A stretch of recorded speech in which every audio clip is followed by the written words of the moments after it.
Anyone else prefer to drink their coffee as a solid instead of a liquid? It's my preferred route. I feel like I need to start swallowing those things like horse pills. Anyways, we're doing a fun thing here today. For the first time, pretty much ever, I'm going to be looking into a newly released set before I've actually opened it myself. If this video goes up on time, it'll be the day after Ascended Heroes release. A lot of the times I like to go into these new sets completely blind and be surprised at the cards whenever I pull them. And so it's kind of neat to go into it blind and then look into it later.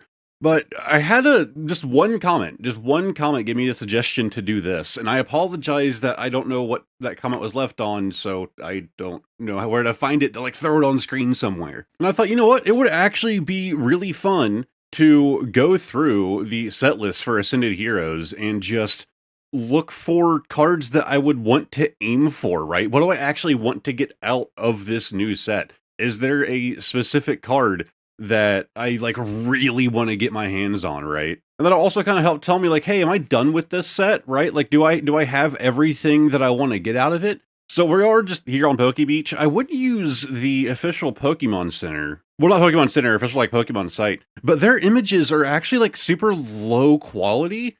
And my dark mode extension doesn't work for this site. So of course the big thing people are excited about with Ascended Heroes is that it's the largest set that we've ever had. And it even says here that Fusion Strike originally held a record of 284 cards. Ascended Heroes does beat it out, but not by as much as I had originally thought. I actually thought Fusion Strike was smaller than that.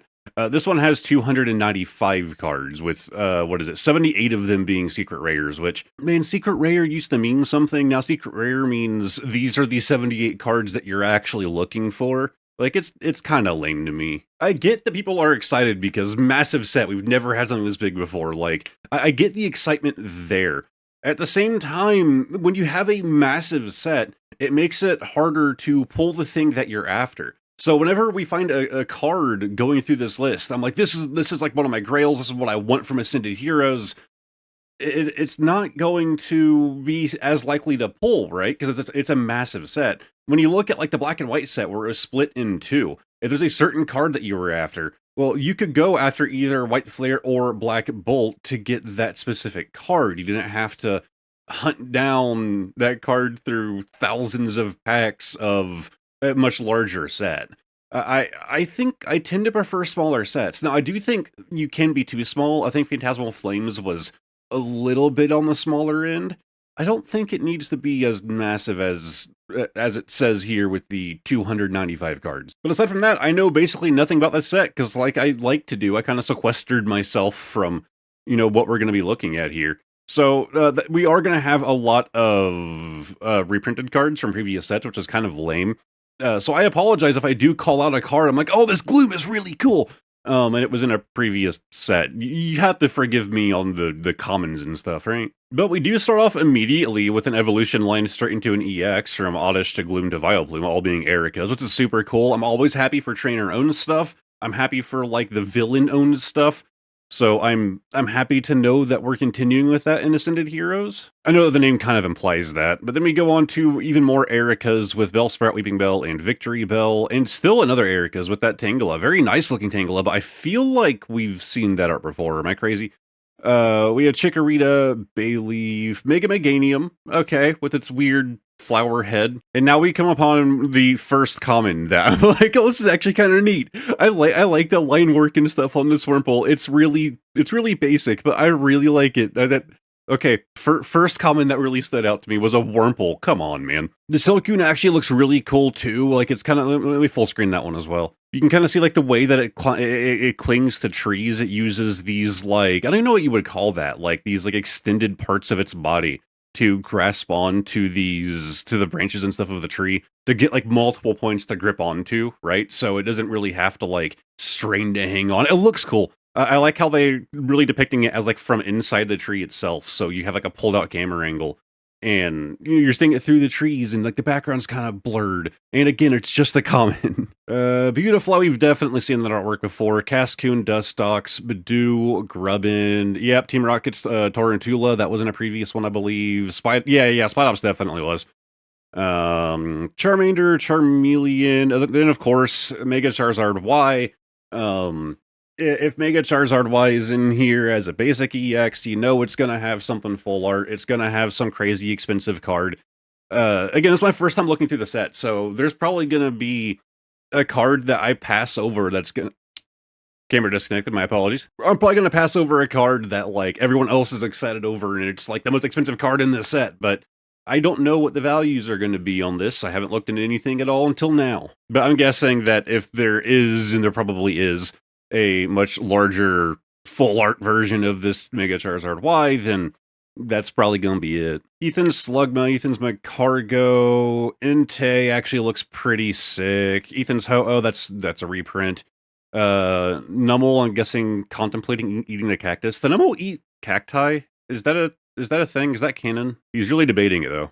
Okay, I don't know what's going on with my camera. Actually, my camera needs to go away right now anyways. The magma in its body reaches 2,200 degrees Fahrenheit. The hump gets smaller when it uses fire-type moves.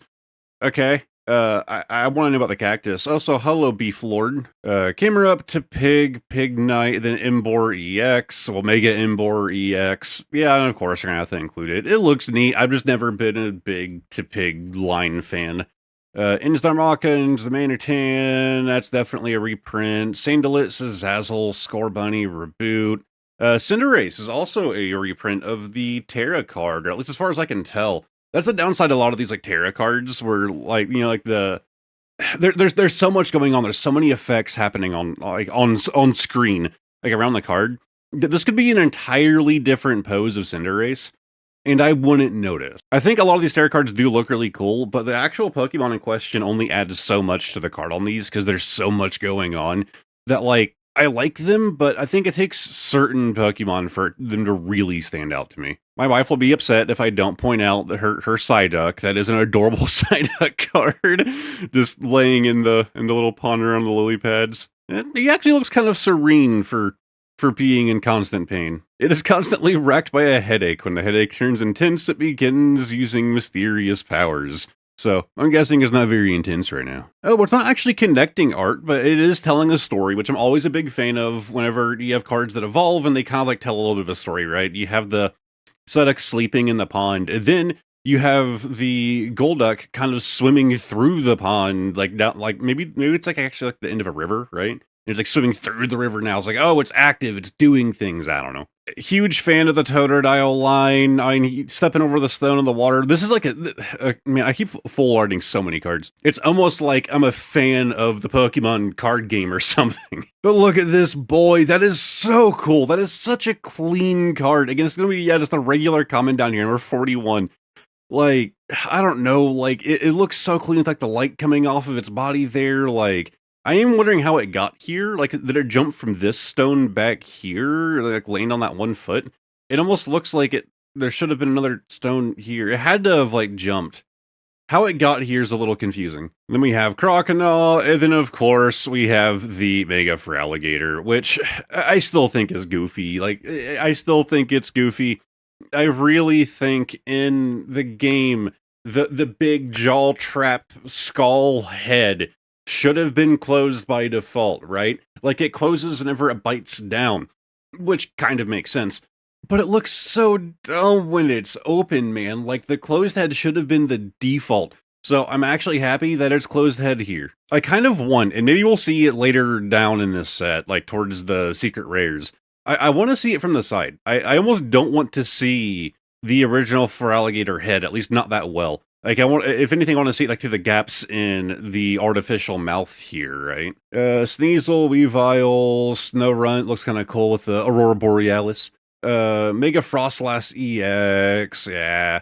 To be honest, it doesn't really, you can't, the transparent part kind of makes it a bit better, but it feels weird to me. This one definitely needs a full art to really show off the Mega form. Regias EX, Invanillite, Invanillish, Invanillux, Snom?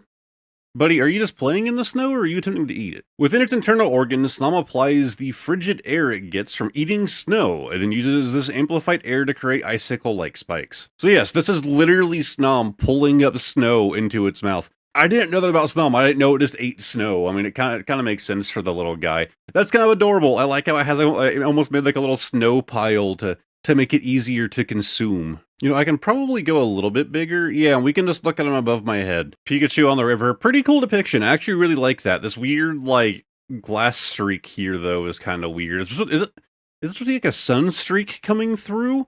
It almost looks like this is like in a picture frame and somebody took a photo of it, and that's why it has those like reflections on it. I don't know. Raichu, Pikachu EX, definitely a reprint as well. Voltorb, you can see the entirety of the Voltorb.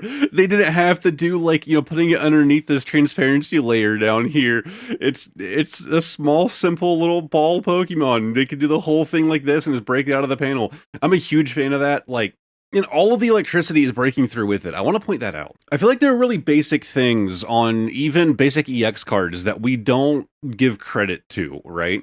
The electricity they could have done behind the transparency layer, or even these rocks. But they realized, like, hey, if we had electricity that kind of arc out, it would still feel natural. It still feels like, because, you know, electricity always seeks the shortest path to ground, right? And sometimes when it can't find it, it just kind of arcs out, attempting to, right? It still arcs the nearest ground, but the idea of it kind of like splintering out around this would kind of make sense. And then of course all of the rocks for some reason. But they could have hit it by the transparency layer, and they didn't. They basically wrapped it around the text, which looks super clean and does a great job at like doing this like 3D popping effect. It's something that I'll try to achieve on some of my thumbnails, where I have like a vignette, but it's only over the background. And so certain objects in the thumbnail, like the subject that I'm covering, like a 10, is actually above the vignette layer, and you only see at the edge of the photo. But it's enough to make the thumbnail feel kind of 3D, like there's some depth to it. Like this thing is popping out over this like artificial background, right? I feel like it helps catch people's eyes, and this Voltorb very much caught my eye. Mega Electros, the Stunfisk, Helioptile, Helios, Charabug, definitely a reprint as well, Vikavolt, Tapu Koko, Hopspinchurin EX, the Iono's Tadbulb. Yeah, we're getting really into reprint territory here, like, man, if you guys missed Journey Together and you really wanted some of the like the basics from Journey Together, now we have Ascended Heroes, I suppose. It's like releasing a sequel series, but also remastering the original series at the same time, and then just selling them both inside of the same DVD case. It kind of reminds me of the Legendary Collection from back in the day, where it was literally just the reprint set. And to my understanding, back then, people were not very happy with Legendary Collection, because it's just the cards. But again, just reprinted. The coolest thing to me in Legendary Collection is obviously the reverse holos, because those things were wild. And I don't think I have a single one. I need to get my hands on one of those. Right on Clefairy, Clefable, Lily's Clefairy EX, Team Rocket's Execute, Team Rocket's Executor, Team Rocket's Mewtwo, Togepi, Togetic, we have Togekiss, Meryl, Azumarill. It's a neat looking Azumarill EX. I wonder if this is going to be like a competitively viable thing, because I know regular Azumarill was like huge for doing raids in Scarlet and Violet. I was actually trying to build I had a raid team that I had put together to be able to basically take on anything that I needed to take on. And then it wasn't quite finished. I spent a long time working on it. And then I was like, actually, I want to do these as shinies. And so I started working to get all of them as shinies, and I never ended up actually doing it. I never completed it. But Azumarill was, I think, one of the first members of my raid team that I did get the shiny for, the yellow Azumarill. Mischievous, Mismagus, Ralts. I feel like we're getting a lot of reprint territory here. Curlia, the Mega Gardevoir EX, really cool, but it is a basic EX, and it doesn't stand out as much as that Electrode did. We have the Shuppet, Banette, Rotom, Swirlix, Slurpuff, Hops Phantom. I like this. It's super bleak background here, almost like realistic background here. Hops Trevenant, Team Rocket's Mimikyu, Specterior. Is that how you pronounce that? Specterior? This looks like a My Little Pony card, like they hired some My Little Pony artist to do this. Like, am I wrong? Like, the line work and stuff here screams like My Little Pony fan art. I swear to God, this card haunts me. Is this like the third set they've put this Monkey Dory card in? Because I swear it was in... God, what was the set that was like themed around the Loyal 3? Why is it not coming to my brain right now? Either way, I swear I've seen this Monkey Dory card more than any other card in, like, my packs, and maybe I'm crazy, but I swear it's been in, like, 3 sets at this point. Team Rocket's Diglett, Team Rocket's the Trio, Hitmontop, the Metacham actually looks really cool. Lunatone, Solrock, Regirock EX, Groudon, Cynthia's Gibble, Cynthia's Gabby, the Garchomp's pretty cool. Mega Lucario EX, the Stunfisk, nothing is really standing out to me right now. Pancham, Mega Halucha EX, that actually looks pretty cool, I'll give him that. Again, I'm hoping for some good full arts of all of our megas in this set. Really cool. He looks like it's a reprint. Like, I feel like I remember that one. I don't remember these two. Am I crazy? Is this one a reprint and these two are new? Surely not. Right on, Okie dokie, Ghastly coming out of the sewer grate. It's actually kind of fitting. Haunter, then straight into the Mega Gengar EX, which, yeah, looks pretty sick. This is definitely one of the EXs that stands out a little bit more for being a basic EX. I do hope that we get the shiny officially put onto a card eventually. Team Rocket's Murkrow, Honchkrow, Poochyena also looks like a reprint. Weird 3D style Manina. Like, it's not a 3D model, but it almost looked like it at first. I think it's just the art style they went with. It almost makes it look pretty dang 3D, but still in almost like a 2D illustrated background. That's kind of neat. That's kind of stood out to me. Galarian, Zigzagoon, Lanoon, and Obstagoon. The Spiritomb, Scraggy, and then of course Mega Scrafty EX.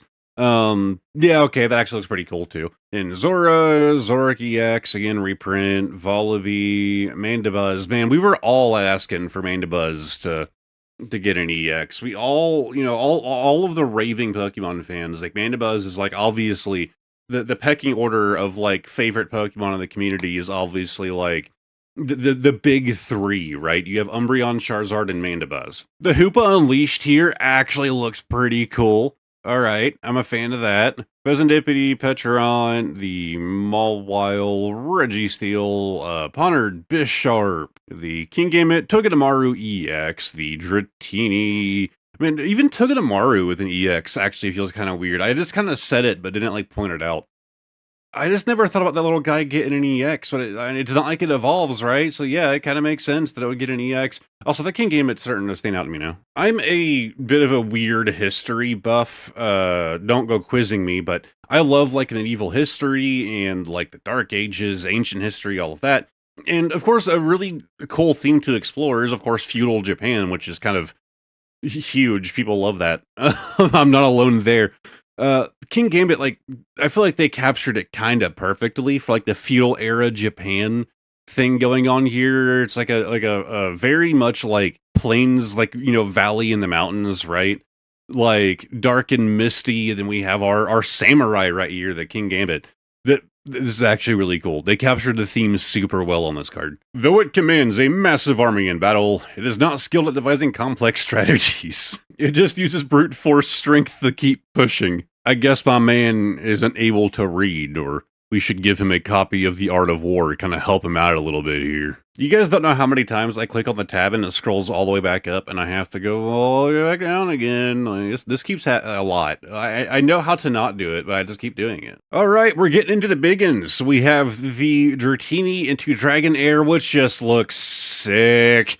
If you've binged this channel enough, you probably know the Dragonair was, like, arguably my favorite. I'd still probably go with the Bulba, but growing up, Dragonair was, like, crazy hyped for me. I loved Dragonair, and I'm always super happy to still see just fantastic artwork of the boy. There's definitely more elegant Dragonair cards out there, which is always the word that I think of when I think of a good Dragonair art piece, right? Like, I think the word elegance is just, like, the best descriptor for Dragonair. They've definitely done better artwork for him, like, more elegant, but, like, this is actually really cool. It's almost like flying up, it's surfing up the waterfall here. Well, it's using waterfall, I suppose. Where's your waterfall ability? Can Dragonair even learn waterfall? I don't know. It's clearly doing it. Mega Dragonite EX, of course, the main theme of this set. And yeah, it looks pretty cool. I kind of like the color pattern they're going for with this.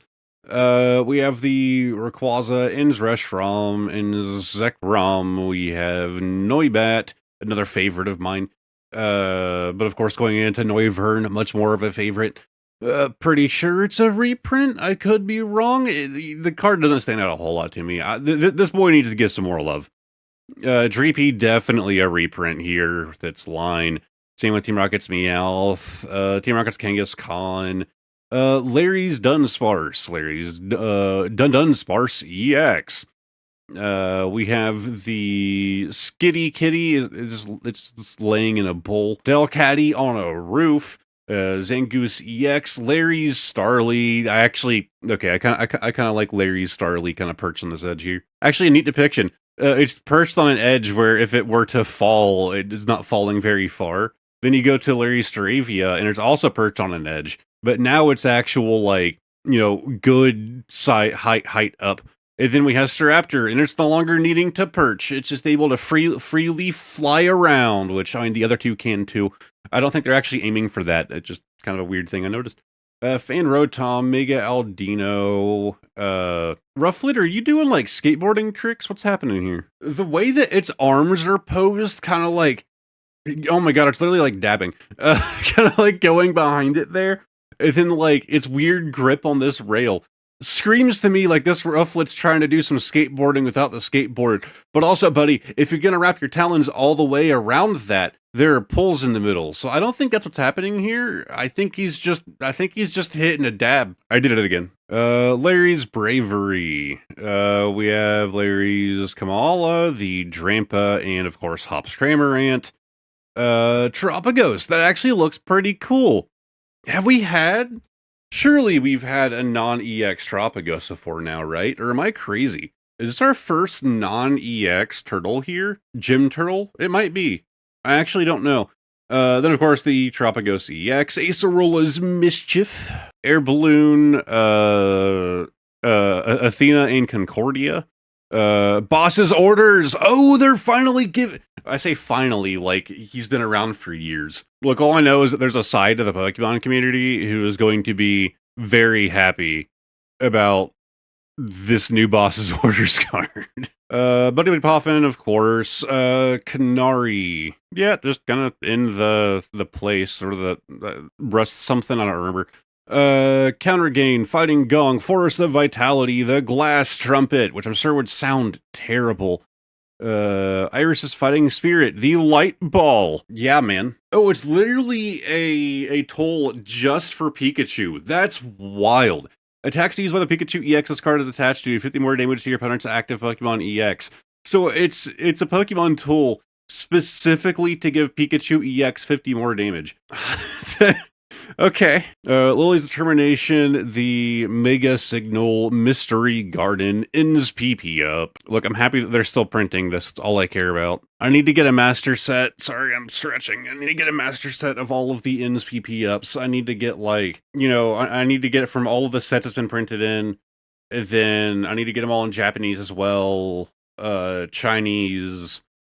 Any reverse hollows. I can take down this white shelf right here and just do a giant frame of all of the ends PP ups. Also, I guess my camera got crooked when I was trying to fix it earlier.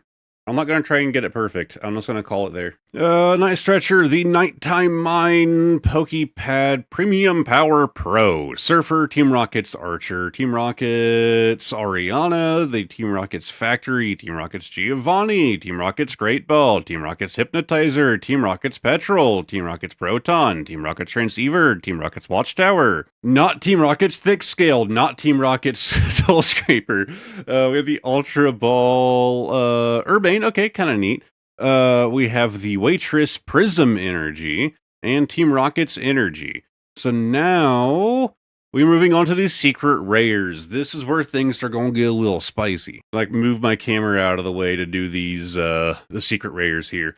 So first off, we have Erica's Tangela. which looks super cool. Again, I'm always happy for any card that has like trainer owned, but especially like these full arts that have the trainer inside of them. It reminds me so much of Trainer Gallery. Okay, I love this art style they're going for here with the Beautifly, like the massive amount of like pin shading and like the crosshatch stuff going on. It looks like they even did like crosshatch in order to shade the wings here, just like very close, so you still have like the white sticking out. Not a huge Beautifly fan, but that's a pretty cool art style for this card. Do this with more Pokemon. Oh, and we actually kind of did. It's a different artist, but it kind of follows a similar idea, but not quite the exact style. And instead of like the crosshatch stuff, they just shaded it with a bunch of dots here, right? Which I've definitely seen that before too. But it gives an interesting look to the idea of shading, because you do have like more traditional shading, like you can see here, but then just kind of like specks for extra shading. I don't know. It is a little weird that it's nowhere else on the card; it's just on the dust stocks. But I like it. You have like a kind of like two-tone like reeds and stuff here. It's pretty cool. Don't really have much to say on this Badoo. It's a Badoo card. Okay, I've already found one card that's going like on my list of cards that I want to pull. Ethan's Mag Cargo. This is actually really cool. Like, it's a good illustration of how hot Mag Cargo is, because it's literally just like obliterating the snow underneath it. And you have to understand, like, especially like during the winter and like frozen places like this, when the ground freezes, it takes a lot for that to go away. There's a reason why. I actually watched a video about it recently. If you hear about or see or ever been to like an ancient burial site, like a medieval grave site, right? A lot of the times you'll find like almost like an underground bunker at these graves, and the whole reason why is during the winter the ground is so frozen. There's nothing they can do realistically to break through the ground in order to dig a grave to bury somebody. So they would have this like receiving house where they would store the corpse effectively until the ground thawed, until the ground was no longer frozen and they could actually get shovels into dirt in order to bury the body.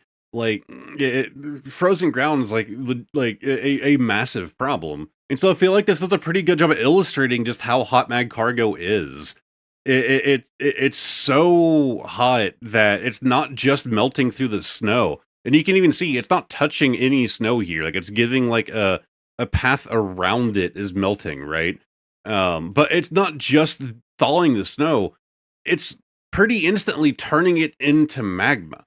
Like, it's almost immediately turning it into lava right here, right? Just by going across it. I do almost wish this path right here, like, see how the snow right here is, like, you have like a trail and then it opens up where he's at? I almost wish that was gone. I wish this looked like just a continuation of the trail to illustrate, like, how far around it the snow is melting while it's still in motion, right? We can see, it's stopping and looking back. So it's been sitting here for at least a few seconds. So it would make sense that the snow is getting a bit further out melted.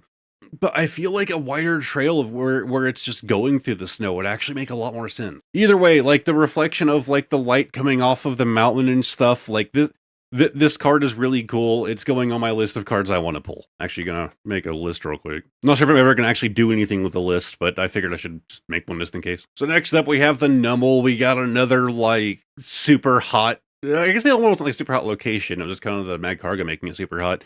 But we have the Numble, literally outside of a volcano. This is actually kind of neat. He has those little stubby legs and he looks really concerned.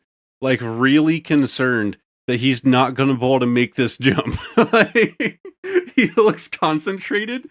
Then what is I keep getting the loading icon? He looks concentrated, but then look at his mouth. Like, he looks like he's afraid he can't make this jump. Which, to be fair, I feel like in real life I would also be concerned. I know it's like a 1 or 2 inch gap right here, but considering what happens if you don't make it, yeah, I feel like I would also be a little worried. So Zazzle, never really a favorite of mine. It looks really cool. I don't know enough about it to understand like exactly what's happening here with all of the little Sandalit kind of like gathering around their mother. Like, if there's, like, some specific, like, thing to the Pokemon that I don't understand here. When two Zazzle meet, they will use their pheromone gas to fight over the males in each other's group. Yeah, it had nothing to do with what's happening on the card, though. Scorbunny! I feel like if I was a fan of Scorbunny, I would love this card. I do like the lighting and stuff going on here. Even though it's a weird that we have, like, an opening from above, but then, like, this leaf bed here. I feel like if I was a big fan of Scorbunny, I would love this card because it is illustrated very clean.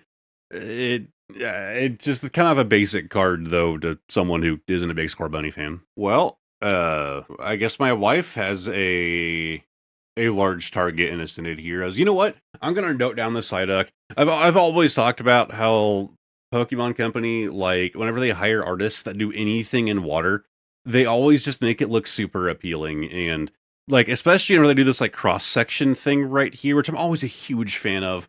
Like, when they're doing this cross-section thing, like, they did a fantastic job. I see, like, the light reflecting off of the Psyduck, like, the bubbles kind of coming out of the water. You see, like, all, like, the glistening spots from the sun hitting the water when you're kind of, like, more at level with it, right? The more of those kind of, like, appear in your vision. Um, yeah, this is actually super well done, and it's one of my wife's favorites. I'm throwing it in the list. And you know what? Again, we're kind of going for a bit more of, like, the historical artwork style here. I'm a fan. It's a little bit less. Oh, it's number 227. It's not, like, crazy, but I like it. Then we have the Weavile. Is it Weavile for plural as well, or would it be Weaviles? Because we got a lot of them here. They travel in groups of 4 or 5, and yeah, we see the maximum here. Living signs for other Pokemon on trees and rocks. They bring down their prey with coordinated attacks.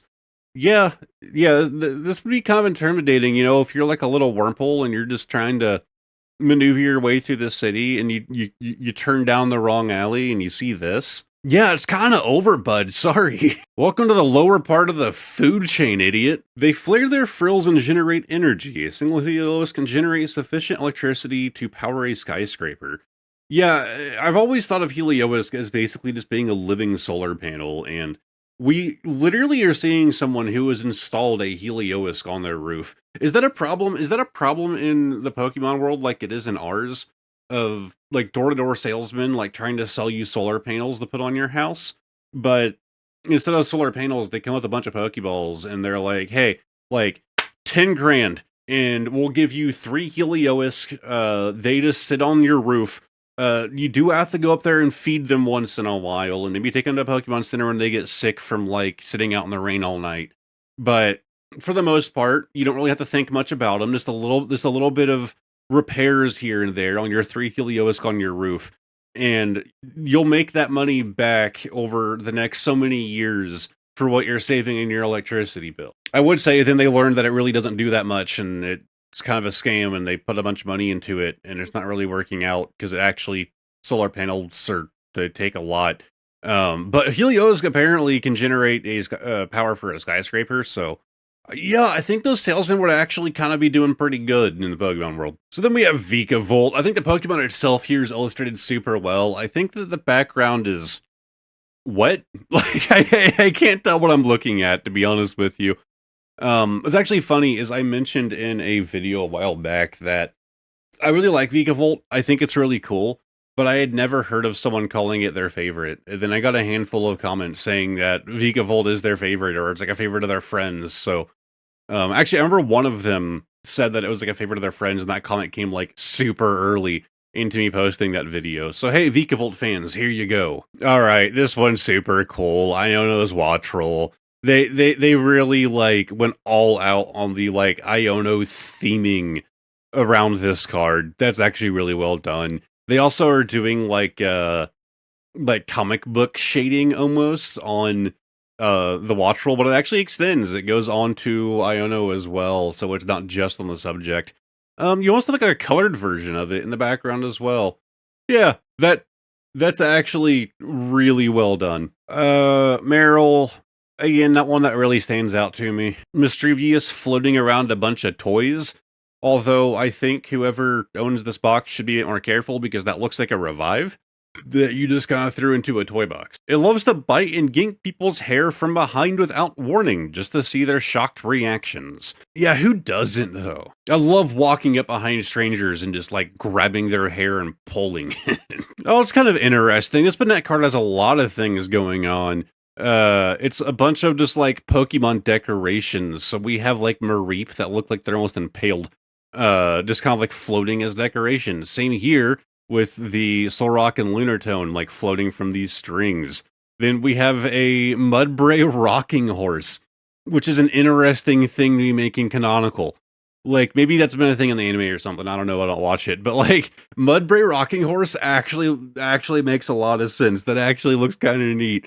Everything about this card that isn't the Banette actually, like, really pulled me in. Yeah, it's a fine card. Like, the Banette almost like it feels like it's taking a bit of a backseat here a little bit. This Pokemon developed from an abandoned doll that amassed a grudge. It is seen in it is seen in dark alleys. I mean, I guess it's trying to pretend to be a doll, so it's just here with all of these other, like, Pokemon themed, like, decorations and toys. God, that's actually super depressing. So first off, nice looking Togetic card, but I love how, like, real they decided to get down here. These Pokemon are never seen anywhere near conflict or turmoil. In recent times, they've hardly been seen at all. So I guess even in the Pokemon world, things are just kind of going to shit, huh? That is a lot of pink. If you're a big pink fan, Slurpuff. Hops Trevenant. I kind of like how it feels like they designed the Trevenant first, and then they kind of drew Hop to fit the style of the card. So he looks a bit different here, like the style that he's depicted as. It's very cartoony, but I like it. Team Rocket's Mimikyu. This looks sick. Even if it's generic Team Rocket member, to my knowledge, behind it. That's really well done. Mimikyu is even like a hyper favorite of mine, but I'm always a big fan because of like the cards growing up of like the villain team owned Pokemon. And so like having the Team Rocket logo like plastered right here, then of course you have one of those two boxes on the shirt and yada yada, but like this is clearly inside of one of their bases as well. I like this. It's going on the list. Team Rocket's Dugtrio might make the list as well. So first off, it evolves in Team Rocket's Diglett. I actually never paid attention to that. So you can't just evolve it from a regular Diglett. Not that I'm sure if there's one even available in the current rotation, right? But the having like Giovanni here with two of his grunts, and you have like a cross section of the earth, right? With the Dugtrio burrowing through it, doing something. I also like that this could be like a road, right? Like you have this like pretty dang straight line right here. Like this is just like blacktop cement, right? And you can even tell that like this angle is actually accurate because Giovanni's leg right here is going to be like at a lower incline. And then like the way that his knees kind of like bent like this is actually like a straight shot. This is just like an incline, like a road right here. But they have the Dugtrio burrowing underneath the road, probably into a bank vault or something. I don't know. But I kind of like how we're seeing the cross section to see what they're making this Dugtrio do. I think just because of Giovanni, I'm gonna throw it on the list. The actual like art depiction of the card doesn't like super stand out to me, to be honest, but kind of like the scene that they're setting here does. Then we have Hitmontop, kind of cutting a line in the earth. Good job, buddy. Medicham on a very interesting background. That's actually kind of neat. Not a big Medicham fan, to be honest. It's kind of gross. But all of the like, I don't know, this like interesting like shape, like pattern going on back here is actually pretty cool. Okay, it looks like Carbink is approaching our Gym Turtle's little sleeping ground here. All right, this might be another one for the list. This looks really cool. The three Mightyena all like at full sprint in like a super unique art style. I almost wish it was a bit less grainy. Like there's a bit too much noise going on here. I feel like we see this on a good number of cards. So they want it to be like dark and gritty. They cover the image in noise, and I don't like that as much. Like the noise, I feel like takes away from what we're looking at, but it does look super cool. And like the depiction of like Is Mighty supposed to be like a very fast Pokemon? Because like you have like the glints of the eyes kind of coming off from all three of them, like the light of the eye leaving like a light streak behind, right? That's really cool. It will always obey the commands of a skilled trainer. Its behavior arises from its living in packs in ancient times. I would imagine in the wild they would still live in packs, no? Did they just like stop doing that? Either way, it's going on the list. Cynthia's Spiritomb. Really cool card. Again, a lot of it to me is just having the trainer on the card is super cool. Spiritomb, not like a hyper favorite of mine, but Cynthia is probably one of the most recognizable characters from Pokemon, and of course, one of the most beloved characters. And having her like so full art on the card, like she is taking up so much of the frame here. I feel like this is going to be a favorite for a good number of people, mostly Cynthia fans. I'm not like a crazy Cynthia fan, but it is a super cool card I'm adding to the list. Galarian Obstagoon. I feel like when you've seen a full art Galarian Obstagoon, you've kind of seen them all. Like, I don't know. The card is super fitting, it's super well done, but it's Galarian Obstagoon. It doesn't feel special. At least not enough for it to stand out to me over other things we're seeing here. We have the Mawile kind of going up the staircase. Attached to its head is a huge set of jaws formed by horns. It can chew through iron beams. Do we have any cards depicting that? That'd be interesting. Of Mawile like actually using its jaws to like, I don't know, break Girder's beam in half. See, I'm giving Pokemon Company ideas here. Well, this is a good sign. My whole PC just froze. I don't even know if it's still recording. Like, I am moving my mouse right now. Control-Alt-Delete isn't doing anything. Wow, my camera's focus is terrible. I apologize. So, I'm gonna have to probably restart my PC. I'm gonna give it a minute and see if it just kind of resolves itself, because I'm afraid that OBS's recording is going to be corrupted if I just force a restart now. So I'm just going to kind of sit here for a bit staring at this Mawile. Okay, it has been about 2.5 hours. I have not had my PC hard freeze like that in probably a good year or two. I don't know what happened because I haven't gone through and looked at Event Viewer and all of that yet. But as you guys just saw, well, you just saw the footage, so it was all fine, right? No, it wasn't. The whole thing was corrupted. It was a disaster. On the upside, I learned a lot about MP4 files and discovered a program called Untrunk, which didn't work. And then I tried another version of Untrunk that's actually made for Windows specifically, which also didn't work. And then I went back to the original Untrunk. It was a whole ordeal. So I've been pulling my hair out for the last 2.5 hours because not only did I just not want to record all of that again, but it's also like giving my reaction the first time seeing these cards, right? And I was like, I don't want to have to re-record that. That is so lame. So I've been in a pretty bad mood, but now I'm pretty happy. And we can get back to looking at the Pokemons. So next up, we have Dreepy. Good God, it feels weird to just get right back into it after all of that headache. It looks neat. I don't really know what else to say. It's very like minimalistic in a weird way. I don't have much to say on this Dreepy. So Dracloak follows like a obviously similar style, but I feel like the background is less random than it was on the other. I definitely like this one more, not just because it's the evolved version. Oh yeah, another downside to my PC restarting is I lost my list.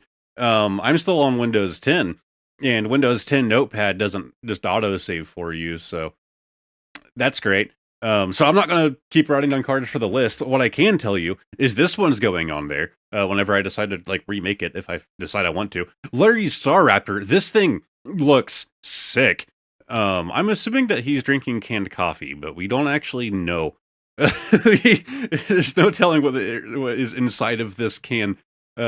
Nothing is legible here, but he seems like the kind of dude that will be drinking canned coffee, not like soda. But I think his Staraptor would also like some. It looks like it's like just now like coming to a perch here. It just needs to go over and grab that. It looks really cool. The lighting and stuff is really well done. I really like Larry.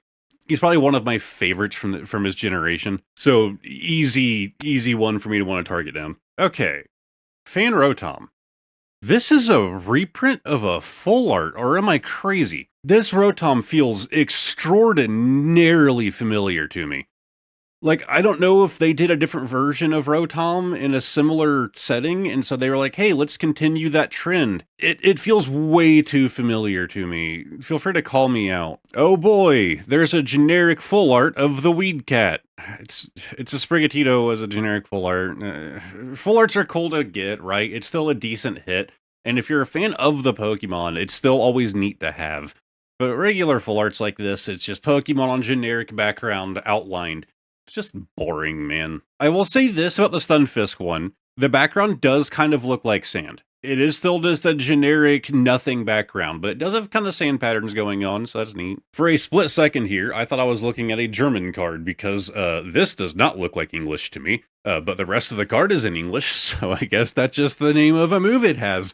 Generic full art, but improved. The Mega full arts I think are better. Along with the trainer-owned full arts, where you have like a thing in the background to like mix things up a little bit. So you have like is silhouette still the right term? Because it's not necessarily just the silhouette. There's like basic line work going on, right? I'm not gonna call it a silhouette, but you have a silhouette of its like unmega form, like its regular form, unmega, and you have the mega form. I think it's a really neat addition and kind of helps make the full arts look a bit better. Then once again, we have Athena and Concordia. Again, I don't exactly know who they are, so I apologize if I should remember them, but I don't. It's a nice looking card. And we also get a new full art black belts training in this set, which is nice. Dude has very interesting facial hair there. Is that what I should do? My plan was to grow out my hair and my beard over the course of the winter just to see how bad it got. And it's getting fairly long now. So maybe whenever I go to like shave it back to normal, I can try that. Just like shave this and that's it. Maybe dye it blue. I bet you guys were expecting a foot joke.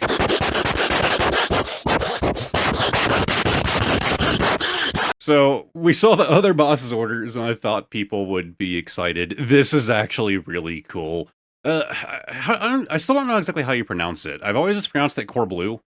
I'm going to continue pronouncing it that way until I'm told otherwise. Again, no voice acting in Pokemon games, so you kind of have to figure it out by yourself. I just call him Core Blue. I'm sure I'm saying it wrong. Like Core Boo, maybe. I really like the dude. Like he was one of my favorites from Legends ZA. I don't want to get into spoilers here. I don't want to ruin it for people.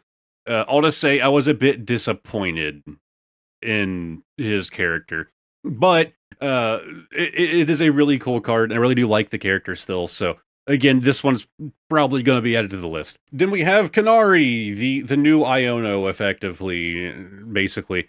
I like her. She was a pretty well made character. I really do like the character, and some of her interesting quirks. I just don't like another character that has to do with her that's extraordinarily annoying. So again, I'd be happy to have this. I imagine where it's a deck cycling card to draw 3 cards, this is probably gonna have like a decent, it's probably gonna have a good amount of play, and therefore a decent amount of value. This is just a guess from someone who doesn't really play the TCG.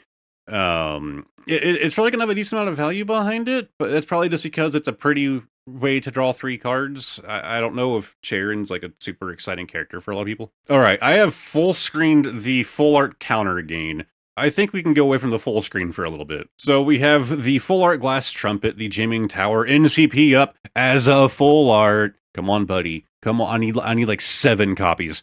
Team Rocket's transceiver, the Ultra Ball. Okay, now we're back to full screening things. Mega Frostlass EX. Now I said it really needed to have a full art card to really show the interesting parts of the Mega, mostly the fact that it's really long and thin. I don't think it necessarily really shows that super well. Like, yes, you can see it. It's not clear as day. I don't care. Like, I feel like that would have been a good idea to, like, really show the Mega Frostlass, if you get what I mean. Like, to kind of show its full height, if you understand what I'm meaning here, in its first full art card. However, this is actually really sick. I'm happy that they're doing this again. The Japanese name across the card, which surely means that in, of the attack. Surely that means that the Japanese versions are going to have the English name written across it, which is really cool. That aside, the style that they went for, the angle that they went for, this card is beautiful. If you really like Mega Frostlass, this is easily going to be a favorite. I'm not that big on Frostlass. I do think its Mega form is really cool. It's still not a super favorite of mine. I really do want this card. It looks sick. Mega Electros, a little bit less so. It still looks cool, just not really my thing. All right, Mega Diancie EX looks really sick. I like how they're doing the attacks, by the way. To my memory, the old EXs, the way that the attack name would be on screen, would basically always be like swirling across the card. They're doing unique things with it, which is actually really cool. You can clearly see that this was like typed out onto the card, like onto the image. And then they did a perspective shift to tilt it up to have it like kind of almost like a roof hanging over the Diancie. That is really cool. That is a trick that I like to do in my videos, well, in my thumbnails, to play with a 2D object in a 3D space. So you basically just do a perspective shift. You can get some really cool effects with that. I tend to do it a lot with text as well. So it looks. I'm just happy with it because I'm a nerd for some Photoshop that I'm not really an expert in. But like I'll do it with like, if you see like I do like an ETB, and maybe I don't like the angle that I took of that ETB. Well, first off, I take like a bunch of photos for all of my thumbnails. Like literally, like if you see one of my thumbnails, the photo of the ETB or whatever you see that I cut the image out of the background out of. You saw the one that I liked out of the 50 photos that I took. But I've done like I just didn't have one at the exact angle that I wanted, so I tried to do perspective shift. It doesn't work very well on real physical objects. For things like text, it works great. So I've done that, but I don't like to do it, and most of the time I do it, and I hate it, and I undo it. This is really cool. Photoshop brain loves this Diancie card. This one could be a perspective shift as well. I don't know if it necessarily is. They were basically taking the flat image and then kind of, for you guys, it'd be like this way, right?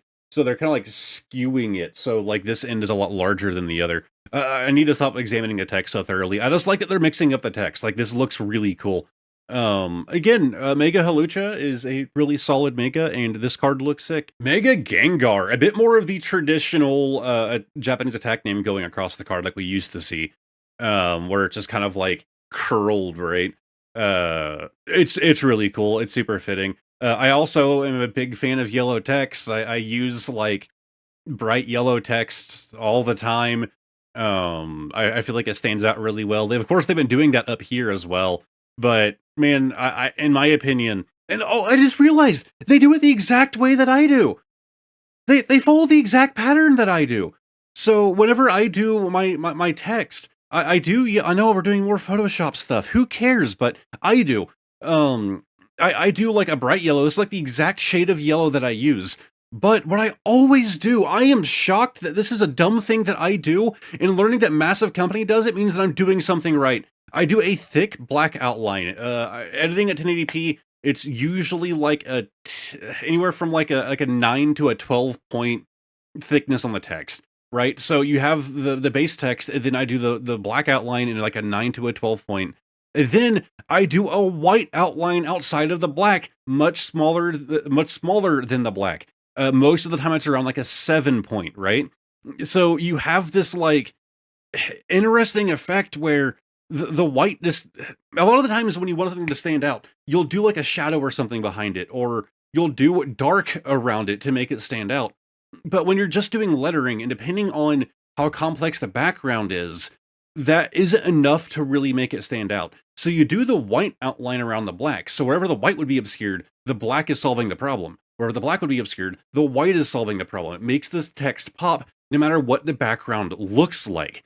And in the event where the white pops regardless of background, well, it just makes the black outline around the yellow make the whole text feel more full, and it feels like it's all a part of the character, whereas the white is just an outline. Like, the black and the white are both part of the outline. They're both outlines, but it makes it feel like the black isn't necessarily an outline, just like, when you're examining an image not as thoroughly as I am. I'm just happy that I've been doing that for a long time, and learning that a Massive Company is following the exact same format means that I accidentally stumbled across an actual good method. I didn't steal that from anybody. I just discovered it and loved it and kept to it.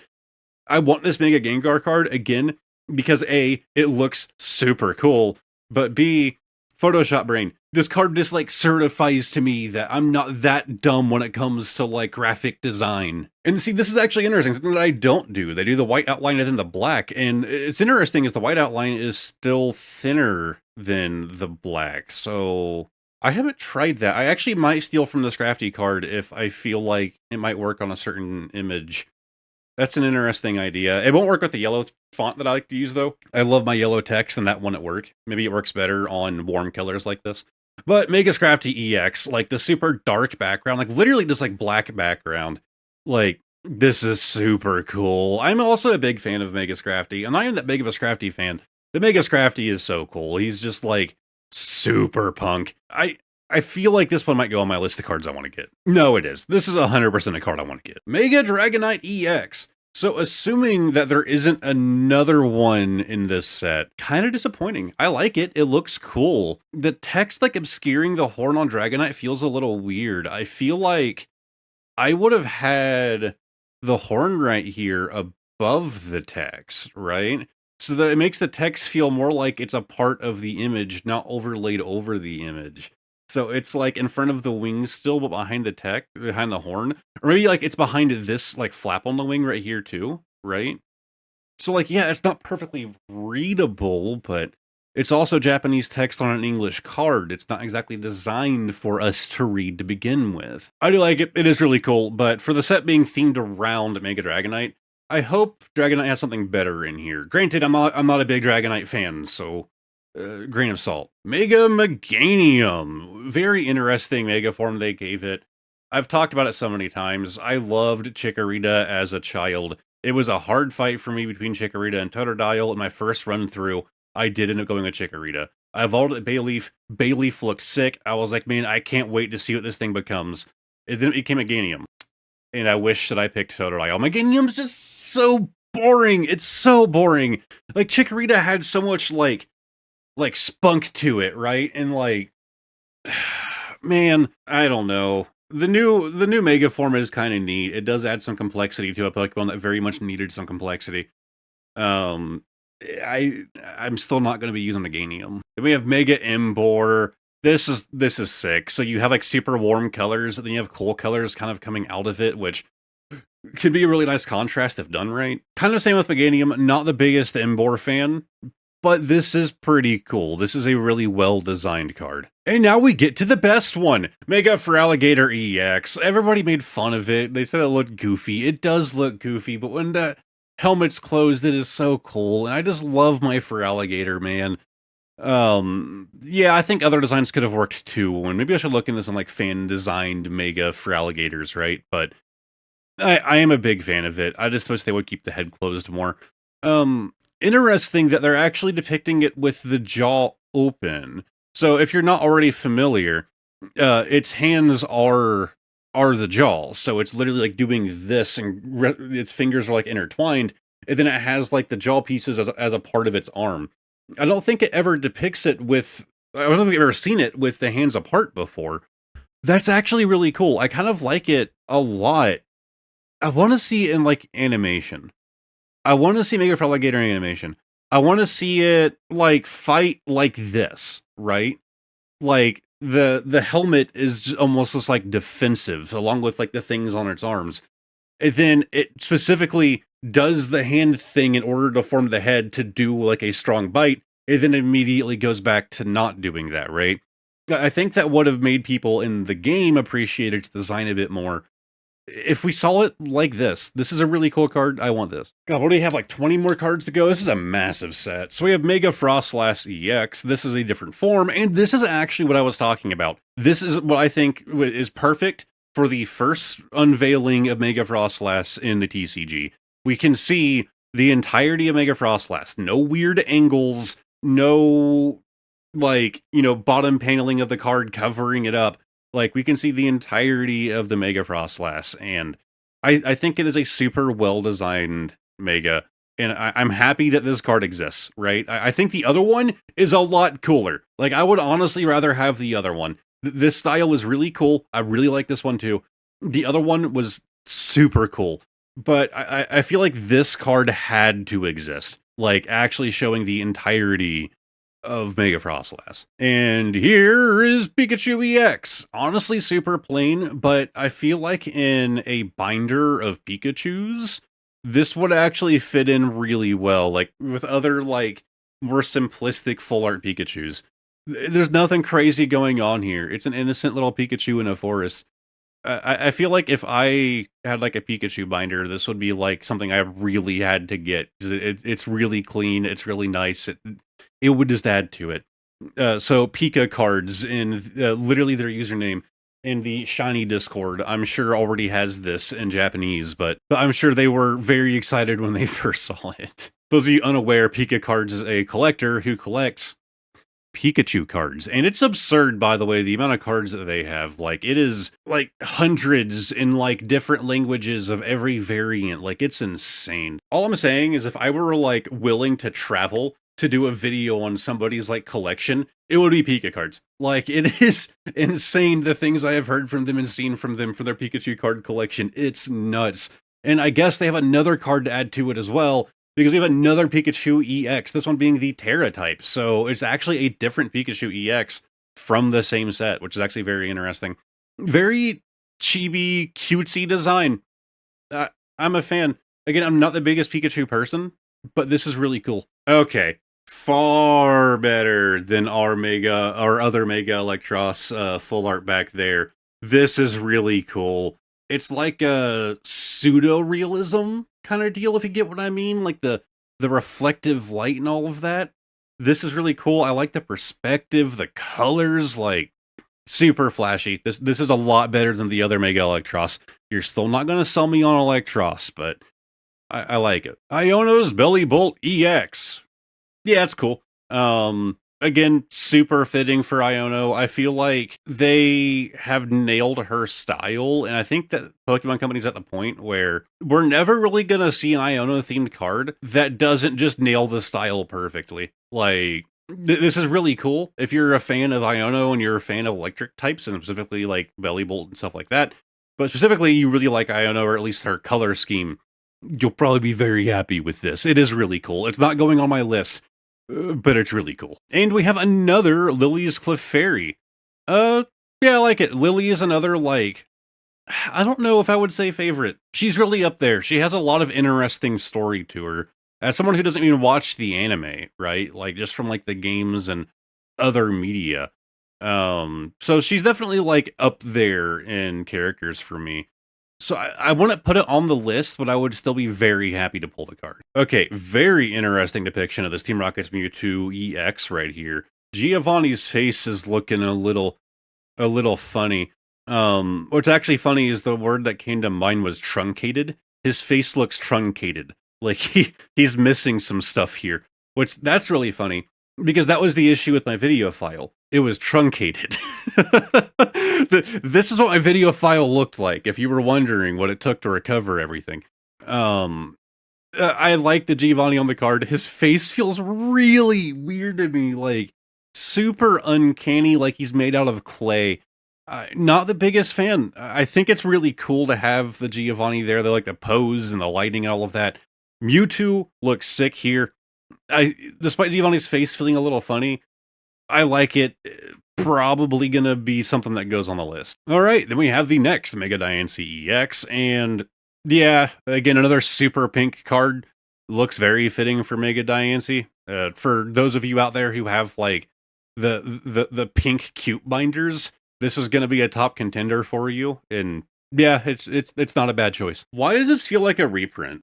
Am I crazy? Why does this feel like a reprint? Did they do another Halucha card like this? I like it. It feels like a reprint. Very colored pencil background with the cityscape. It's neat. Okay, I don't like when Gengar looks at me like that. This does not make me very comfortable. I feel like a lot of work went into this card, I won't lie. Like, I wouldn't even know where to... Again, as not an artist, I wouldn't even know where to begin on this. Like, surely they started off with just drawing the Gengar first, and then everything else came after, right? But like this like crazy mix of colors. Like you have like these like red like water pattern, like where the Gengar is touching whatever he's in, presumably water. Um like yellow clouds, red clouds that are following almost like a different mist pattern. Even the green is following a different pattern. It's more like oozy, right? Like tough rips in it. Like this feels like clouds. This feels like it's like ripping, like fabric almost. Like a thicker gas maybe? I don't know. It's like different textures going on with the different colors. This is really cool. God, I don't think I don't think I would add this one to the list. But again, would be one that's really cool to get. Then we have our other Mega Scrafty. I feel like if you saw Mega Scrafty like in a city, you wouldn't even think it's a Mega form. Like I know I was glazing it earlier because it is really cool. It's an improved design, but it does just kind of feel like a dude, right? Like, be honest. Yeah, super fitting card for its Mega. Like you know the scenery that it's in. I like it. On these cans and the vending machines back here, does that not look a little bit like the Astral Radiance logo? Am I crazy? Okay, maybe not Astral Radiance. I don't know what I'm thinking of. That symbol looks familiar on those little cans back there. I don't know. Maybe people can call me out. Maybe I'm just crazy, but it looks very familiar. Dude, why do they have to give in the best cards? This is so well done. In Zork EX. This is super cool. Buddy, I understand, all right? I play competitive games. I understand, like, the hand cramps, man, they just hurt, right? But, you know, your finger looks like it has an extra joint here. Like, does that not look like it's just wrong? Like, this finger is going out straight. Like, you can see where the finger kind of starts here, and it starts out straight, and then it bends outwards. Then it hits the first joint, and then the second joint. Like, he has a broken finger. His finger is broken. Somebody help in. What happened to him? I feel like some people are gonna cry AI because of that. I'm not even gonna say that you're wrong. I just don't think that you're right. The card looks super cool. I am a big fan. This is 100%. 100% going on the list. All right, we are nearing the end now with Marnie's Grimmsnarl, and immediately this is another one for the list. There are so many good cards in this set. That's a downside to big sets. Is like, yes, there's going to be a lot of cards in there that you want. There's also a lot that you're not going to like necessarily want. And the Grimmsnarl, like if you wanted this card specifically, it's going to be so low odds to pull because there are so many options to pull. Grimmsnarl, this card looks sick. Like, it's also interesting seeing Marnie in like an action combat pose instead of just sulking. So like, it's cool seeing this like dynamic here. Then like the way the lights are kind of breaking off here. This feels like a photo from like a movie, right? Like I would argue like higher animation style than the regular Pokemon anime. This feels like a teaser. Like, yeah, here's a picture from an upcoming movie that we're doing, right? Like, this looks really cool. Pheasantipity. So I do those polls here on YouTube, and whenever I did a thing for the Loyal 3, I learned how much people just hate the Loyal 3, but I also feel like new Pokemon are gonna get the most hate. Then in 4, 5, 6 years, you're not going to have as much hate for the Loyal 3 anymore. And I'm kind of the same way. New Pokemon game releases, and it takes time for some of the designs to really grow on me and to feel like they fit in with the rest of the Pokemon universe. I feel like it's just, you know, the way that our nostalgia brains work, right? Very biased. I don't love the Loyal 3. They're not favorites of mine at all, but they're kind of neat. I also mentioned I'm still like getting over being sick, so sorry about that weird sound I just made. Hopefully I was able to cut it out clearly. It's a really cool looking card. The Pheasantipity and the Cherry Blossoms is just like super fitting. Not going to be going on a list, but really well done. Steven's Metagross, again, super iconic, very nice looking card. Probably not going on my list, but it probably is for a lot of people. I'm just not like Metagross has like a crazy amount of like fans out there. I'm not really one of them. I like Metagross. He's really cool, but he's not in like my top list or anything. Really solid looking card. That's about all there is to say. Okay, this is more like it. when the set was themed after Dragonite, I was like, surely there's gonna be something better in here. This is fantastic. You have the Mega Dragonite, obviously front and center, like the wings kind of going up, yada yada. You have Dratini as almost like a little spirit right here. You have Dragonair on the right side, and then you have the regular Dragonite down here, like kind of showing its previous forms into becoming what it is. I also like how they did the blue for Dratini and Dragonair, but then like a warmer color, like a red pink for the original Dragonite, because it's almost like this isn't two different Pokemon. Yes, it Mega evolves from that, but it's a temporary form, so it makes sense that it would be standing out in some way, and so doing a different color really works for that. Like the ribbons going across the card kind of reminds me of some like the Radiant Collection cards. This is really well done. I'm not a big Dragonite fan, like I said. Dragonair is my favorite from the line by far. This is still really sick, and I'd love to have it. And then it seems that we go back to some trainers. So we have Kanari. This is at her streaming setup. Yeah, looks kind of neat. I can attest to the setup, though. Mine's not surrounded by plush, but yes, usually I am surrounded by a lot of things. There's a reason that my desk isn't shown very often. It is a complete mess because I'm always working on too many things. Also, are those speakers in her gaming chair right here? She has speakers built into her chair. That's gross. If that's what that is, if they're supposed to represent speakers, that's gross. No, we don't want speakers in the chair. Get you some of these. Oh, and I have regular speakers too, but you know. Iris's Fighting Spirit. This is done crazy well. Like, this art style screams like I've been Fire Emblem brained recently. I've been playing Fire Emblem Awakening again and loving every second of it.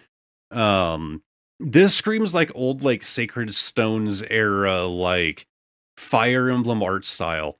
This is so well done. Again, easy like this is going to be really high up on my list of the cards I want to pull out of here, which is interesting because usually full art trainers are like not that high up there for me. This one definitely is. This is going to be a pretty heavy target for me. The art style with like the Aggron and the Durlodon and Haxorus, like this is really cool. So we are down to the final three cards, and we're starting off with Surfer. This is how you would end your set off. You go from Iris's Fighting Spirit, that absolutely beautifully illustrated card, to Surfer. It's a fine looking card, right? It's just like, you know, if I pull it for a trainer, I'd rather have something with a bit more going on here, right? Like the same like wave pattern repeated over and over. Like it's a fine looking card. But oh my god, it is so basic compared from where we just came from. I will say the board has a bit of like the like Iono color scheme stuff going on. Some weird, interesting colors to the waves too. Like, why is that wave orange? Like, and then we have green on most of them, but only one's orange. I don't know. Interesting card. Oh, this is why I can't get any pre-orders for this set. Mega Charizard YEX is a full art golden card made by a KCG Works. It's boring as all hell. This is where we get into a little bit of a subject that I like to discuss occasionally. It's very rare. The reason why I think watching a video and seeing a card in a video gives you a much better idea as to the actual card. It tends to have, you know, you see it in like a real world light, right? Like instead of like, you know, just like an image of the print. Even if, you know, like for me, I have like these studio lights and stuff, right? Which is the same studio lights that you see whenever I'm at the desk.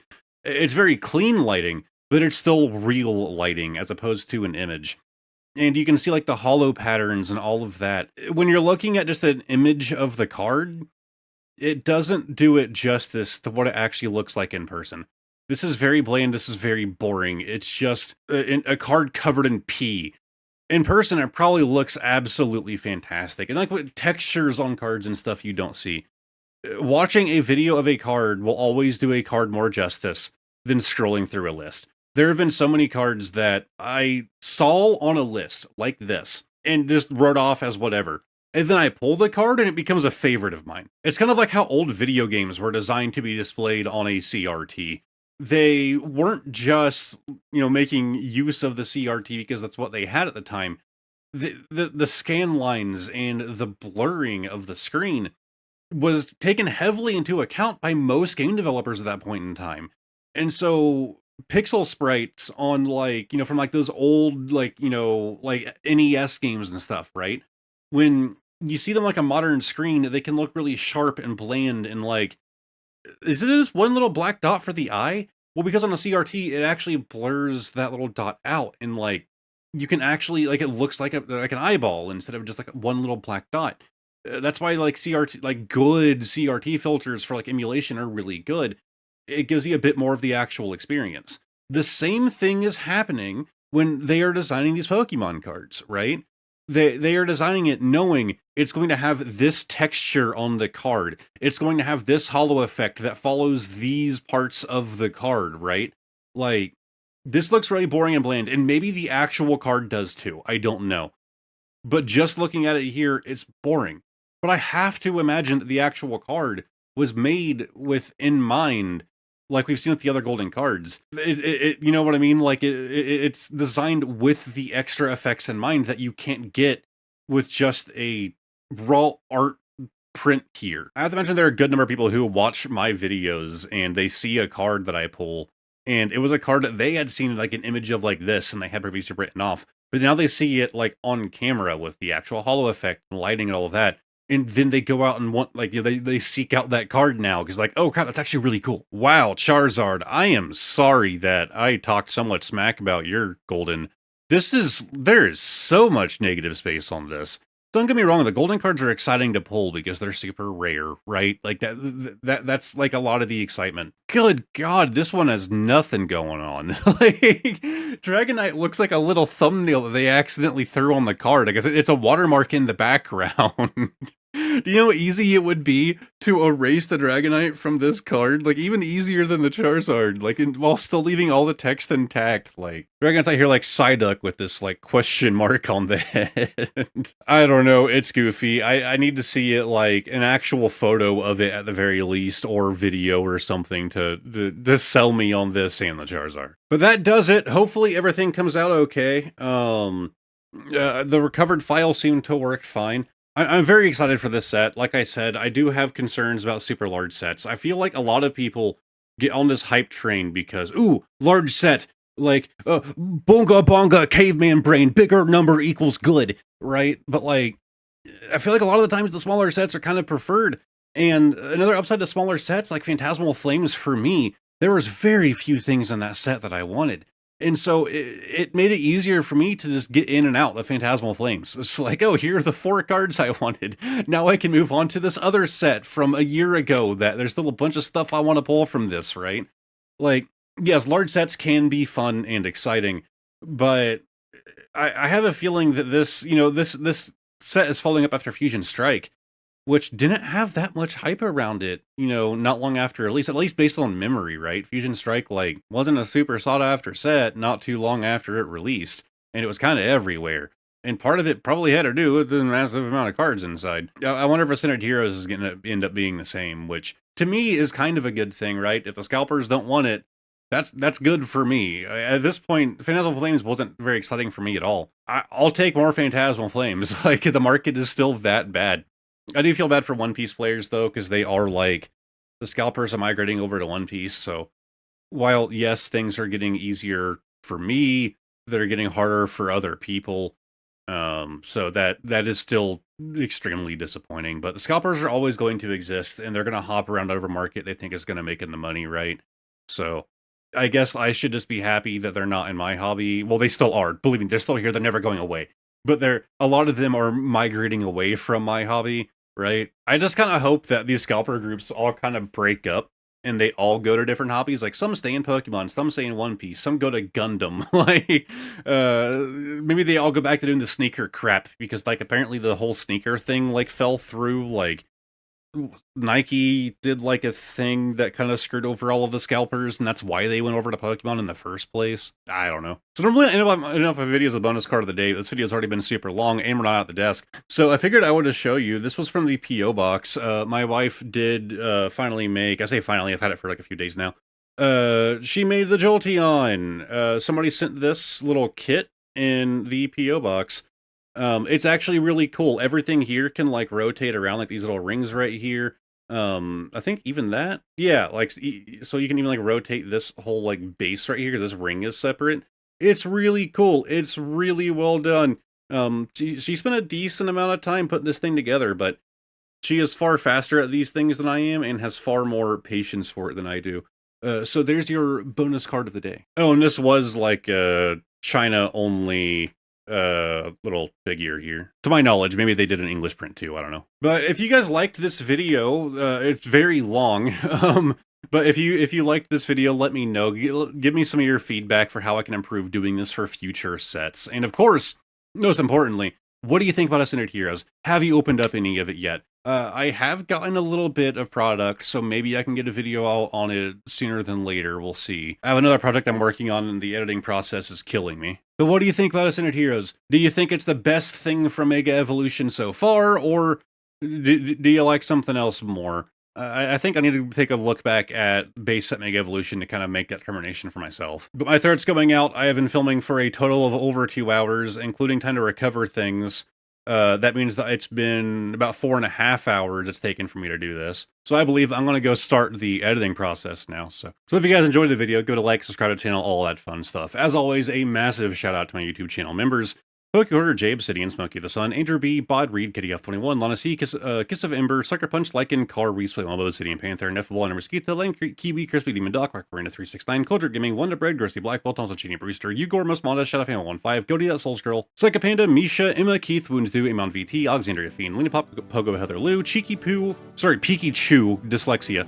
God Doesn't Limp Cosmic Cards are Tobit, Ben A, Shauna Terzo, Kazareth Humberna, Mowgli TV, Corey, Javoy, Nicky Poo 42, Stephen Lee Martin, Void, Backyard Nature, Player Foxy, Zinc, Folds, Cassifier, Sir Spamalot, Kentaro H, Diamond Garfield, and Julian Brick. If you want to check out some more content, there's going to be links on screen along with the link to the Discord and all of that fun stuff. Thank you guys very much for watching, and hopefully I will see all of you next time. Goodbye for now.